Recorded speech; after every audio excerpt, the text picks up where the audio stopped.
ಕರುನಾಡಿನ ನನ್ನ ಆತ್ಮೀಯ ಸ್ನೇಹಜೀವಿಗಳೆಲ್ಲರಿಗೂ ನಮಸ್ತೆ. ಇದು ಮಾಲಾಫ್ ಅಂತ ಏರ್ಪೋರ್ಟ್ ರೋಡಲ್ಲಿರೋದು, ಬ್ಯಾಟರಾಯನಪುರದ ಹತ್ರ. ಇದೆಲ್ಲರಿಗೂ ತಿಳಿದಿರೋ ವಿಷಯನೇ. ನಾನು ಡ್ಯೂಟಿಗೆ ಬಂದಿದ್ದೆ, ಗಾಡಿನ ಪಾರ್ಕ್ ಮಾಡಿ ಕಸ್ಟಮರ್ ಬರೋದೊಳಗಡೆ ನಾನೊಂದು ಸುತ್ತು ನೋಡ್ಕೊಬರೋಣ ಅಂತ ಮಾಲ್ ಒಳಗಡೆ ಬಂದೆ. ತುಂಬ ಸುಂದರವಾಗಿದೆ. ದುಡ್ಡಿದ್ರೆ ಪ್ರಪಂಚ, ದುಡ್ಡಿದ್ರೆ ದುನಿಯಾ ಅಂತ ಹೇಳ್ತಾರಲ್ಲ, ಹಾಗೆ ಚೆನ್ನಾಗಿದೆ. ನೋಡಿ ಸ್ನೇಹಿತರೆ, ಪಾರ್ಕಿಂಗ್ಗೆ 20 ನಿಮಿಷ ಫ್ರೀ ಇರುತ್ತೆ. ಆಮೇಲೆ 1 ಗಂಟೆಗೆ 120 ರೂಪಾಯಿ ಚಾರ್ಜ್ ಮಾಡ್ತಾರಂತೆ. ಒಟ್ಟು 1 ಗಂಟೆ 20 ನಿಮಿಷ ತನಕ 120 ರೂಪಾಯಿ ಚಾರ್ಜು. ಆಮೇಲೆ 30 ರೂಪಾಯಿ ಆ್ಯಡ್ ಆಗುತ್ತೆ. ನೆನ್ಪಿಟ್ಕೊಳ್ಳಿ, 20 ನಿಮಿಷ ಅಷ್ಟೇ. 20 ನಿಮಿಷದ ಮೇಲಾಯಿತು ಅಂತ ಅಂದರೆ 30 ರೂಪಾಯಿ ಚಾರ್ಜ್ ಮಾಡೇ ಮಾಡ್ತಾರೆ. ಮೊದಲ 20 ನಿಮಿಷ ಫ್ರೀ ಇರುತ್ತೆ, ಆಮೇಲೆ 20 ನಿಮಿಷದ ಮೇಲಾದ್ರೂ 120 ರೂಪಾಯಿ ಚಾರ್ಜ್ ಮಾಡ್ತಾರೆ.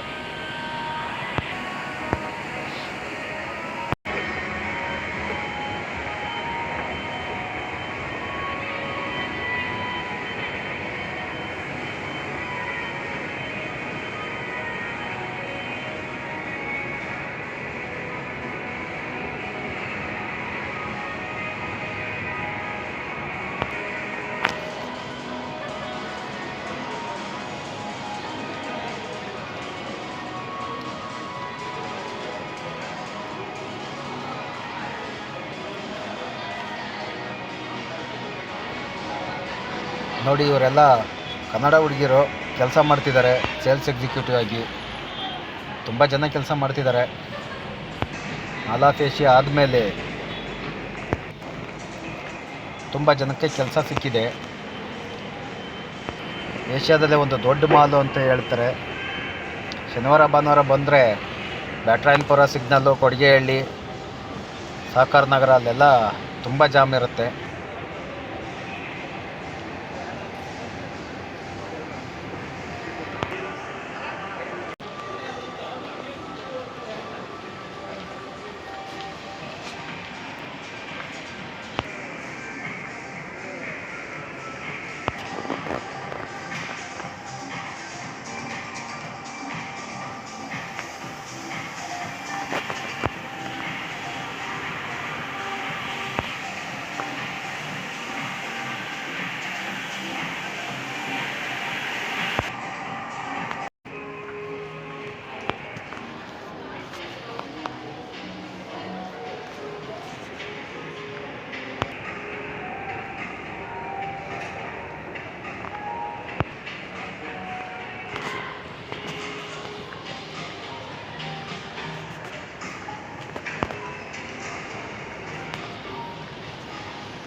ಚಪ್ಪಲಿ ನೋಡಿ ಯಾವ ರೀತಿ ಜೋಡಿಸಿದ್ದಾರೆ. ಯಾರೋ ಒಬ್ರು ಹೇಳ್ತಿದ್ರು, ಚಪ್ಪಲಿನ ದೊಡ್ಡ ದೊಡ್ಡ ಮಾಲಲ್ಲಿ ಅಥವಾ ಶೋರೂಮಲ್ಲಿ ಶೋಕೇಶಲ್ಲಿ ಇಟ್ಟು ಫಿಕ್ಸೆಡ್ ಪ್ರೈಸ್ ಹಾಕಿ ತೋರಿಸ್ತಾರೆ. ಆದರೆ ನಮ್ಮ ರೈತ ಬೆಳೆದ ಬೆಳೆನ ಗುಡ್ಡೆ ಹಾಕ್ಯಂಡು ಮಾರ್ತಾರೆ. ಯಾವುದೇ ರೀತಿಯ ಒಂದು ಫಿಕ್ಸೆಡ್ ಪ್ರೈಸ್ ಇರಲ್ಲ ಅಂತ. ಇತ್ತೀಚೆಗೆ ಮಾಲ್ಗಳಲ್ಲಿ ಮಾತ್ರ ರೇಟ್ 100, 120 ಈ ಥರ ಮಾಡಿಬಿಟ್ಟು ತರಕಾರಿನ ಇಡ್ತಾ ಇದ್ದಾರೆ. ಆದರೆ ರೈತನಿಗೆ ಯಾವುದೇ ರೀತಿಯ ಬೆಳೆಗೂ ನಿಗದಿತ ಬೆಲೆ ಸಿಗೋಕ್ಕಿಲ್ಲ. ಅದೊಂದು ಬಹಳ ಬೇಜಾರು. ನಮ್ಮದೊಂದು ಆಸೆ ಏನಪ್ಪ ಅಂದರೆ, ದೊಡ್ಡ ದೊಡ್ಡ ಮಾಲು ಅಥವಾ ಆಪ್ಕಾಮ್ಸ್ ಆಗಿರ್ಬೋದು, ಇಂಥವರೆಲ್ಲ ಡೈರೆಕ್ಟ್ ರೈತರಿಂದ ಪರ್ಚೇಸ್ ಮಾಡಿ ತಗೊಬಂದು ಇಂಥ ಮಾಲ್ಗಳಲ್ಲಿ ಇಡಬೇಕು ಅಂತ. ಇದು ಬ್ಯಾಕ್ ಸೈಡ್ ಗೇಟು, ಸಹಕಾರ ನಗರ ಕಡೆ ಹೋಗೋದು.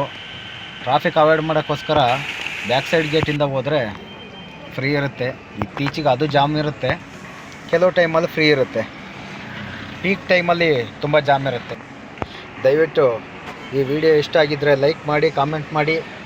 ಸಬ್ಸ್ಕ್ರೈಬ್ ಆಗಿಲ್ಲ ಅಂದರೆ ಸಬ್ಸ್ಕ್ರೈಬ್ ಮಾಡ್ಕೊಳ್ಳಿ. ಒಟ್ಟಿನಲ್ಲಿ ಏನೋ ಒಂದು ಮಾಡಿ, ಸುಮ್ಮನೆ ಇರಬೇಡಿ ನೋಡಿ.